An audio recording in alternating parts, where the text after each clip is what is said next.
What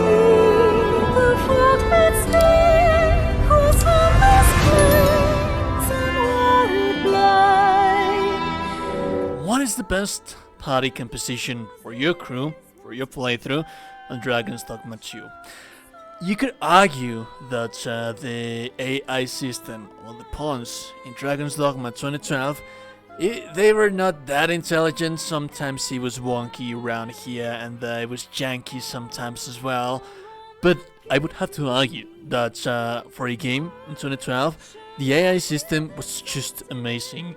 And how it would feel, I think that the pawns in Dragon's Dogma 2012 at that time, I just can't think of a better AI system in any other game. So yes, one of the beauties about Dragon's Dogma was fighting monsters on itself, but one of the things that I think that it was actually more engaging out of everything is how versatile the party members would act in every kind of different situation based on the strengths and how they would play. As a matter of fact, if you play Dragon's Dogma 2012, you will see that it is a very, very different experience by playing it solo, which is definitely doable, than what it is with your pawns. So that's something to consider. Now, the AI has been vastly improved in Dragon's Dogma 2.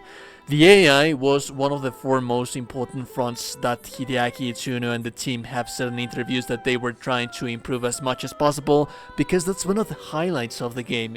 Yes, we have many games out there in reality right now, more modern games that have like AI companions. But if I'm being honest with you, I just can't think of a game that has a better companion AI system than the one that Dragon's Dogma has.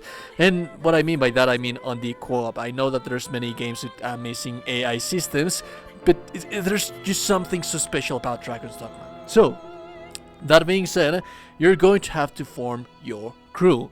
The very first and most important thing that you need to have in mind is that your pawns are not going to be able to fill out every single vocation. This is just natural and regular information for veterans, but if you're a new player and you haven't been following up a whole bunch of the stuff, these 6 classes that we have right here, the fighter, the archer, the thief, the mage, the warrior, the sorcerer, these are the classes that your pawns can most certainly and definitely will be.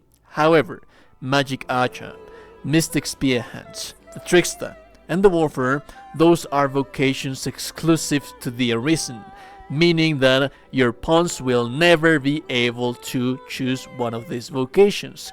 That is going to be very interesting because of the party composition, and yes, of course, like we have a lot of interviews. The game works fairly similarly to how it works on the original Dragon's Dogma 2012, but Hideaki Itsuno has also been very kind as to give us some kind of input on what is it that different crew members, different parties can accomplish, what is it that your pawns can have, what is it that your pawns cannot have, how can they aid you in different quests, on different fight scenarios, and so on and so forth. And the roles of everything is just so cool. One of the first things that I want to bring up to you is, for example, Hideaki Itsuno has said, and this is actually something very fun in Dragon's Dogma 2, having 4 sorcerers on your crew. This is very powerful because these guys right here, they are like nuclear bombs.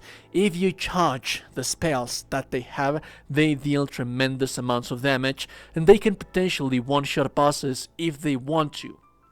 However, one thing that Hideaki has mentioned on interviews, and something that it was very true as well in Dragon's Dogma 2012, is that having a party of full sorcerers, it's very difficult to manage when you have many enemies that deal poison damage to your characters, because these guys take like a million years to cast a spell, and then if you're not able to cast a spell, then you're not going to be able to deal damage. That is why, some kind of situations, you would want to have a warrior, because warriors can draw aggro. Also fighters can draw aggro as well.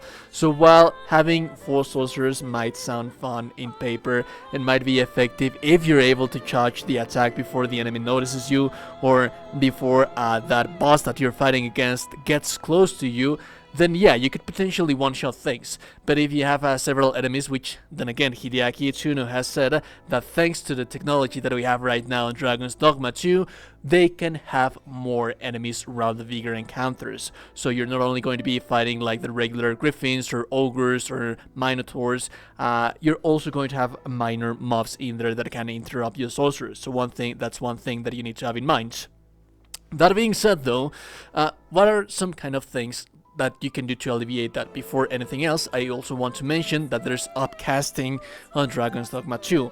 Upcasting is when a mage or a sorcerer are casting a spell. If there's a mage or a sorcerer that's casting the same spell, that spell is going to be even much more powerful because it's being upcasted by a second sorcerer. So that is why this kind of combination could be very, very, very powerful. However, then again, a party of full sorcerers would be very vulnerable. So how can you complement for this to make a little bit more sense? Well, let's toy around with these icons that we have right here. Let's say, for example, that we are a mage. Now we have a mage and we have 3 sorcerers. A mage can upcast those spells. If he has this on the skill, the Vocation skills, he can most certainly upcast the sorcerer spells as well, but the mage is also going to have healing, so you're not going to have to worry about the healing items, right? So now we have a mage and we have 3 sorcerers. But oh boy, let's remember about the aggro. We have to have aggro in mind. So if we have aggro in mind, we are being interrupted all over the place, then we can add a fighter, or in the event that you want a warrior, that can actually take care of the aggro. He can be using certain skills that call the attention of the enemies. So now you have a mage, a warrior, and 2 sorcerers, and that is a very, very well-rounded VPS kind of crew. But there's also amazing things, like for example, the Trickster.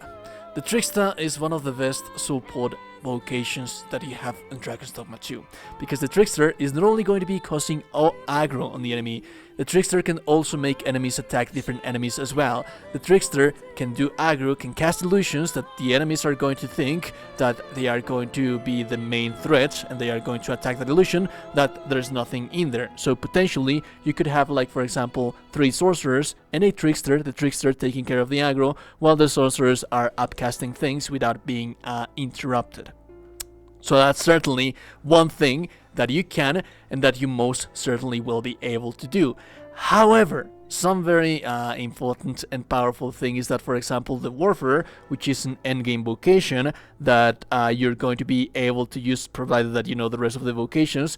With the Warfare, you can add healing spells from the Mage, and you can add the illusion spells from the Trickster so that he can be healing. You can also add sorcerer spells to the Warfare as well. So that is why this guy is kind of broken, because if you know this kind of combos, it's kind of like sick, the kind of things that you can do with this guy, because the Warfare can be casting illusions to aggro the enemy, he can also be healing, and he can also be casting what the other 3 sorcerers are going to be upcasting. So that would be a very, very powerful combination. But you also need to take into account the situational kind of things, which is where, for example, the archer, the magic archer, the mystic spear hands come into play.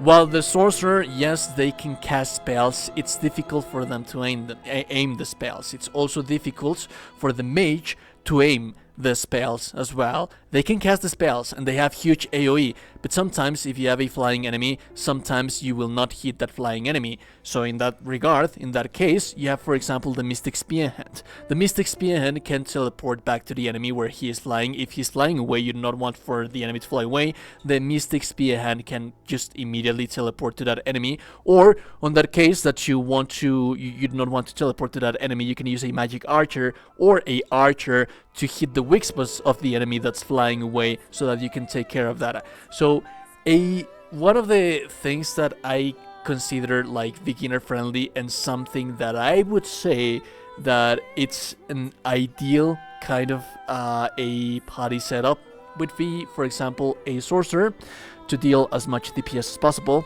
a mage to upcast with the sorcerer, and then the mage is also going to be healing.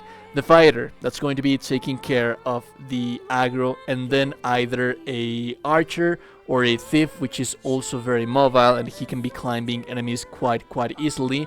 If you make like that kind of party composition, you have the aggro, you have the distance for the weak spot, you have the healing, and you have the DPS from the sorcerer. This is like the kind of basic composition, party composition that you can have. And as a matter of fact, if you notice in there, we didn't really have the necessity to use any of the advanced vocations because we only have fighter, archer, and sorcerer and mage. Like, that is as basic as it gets.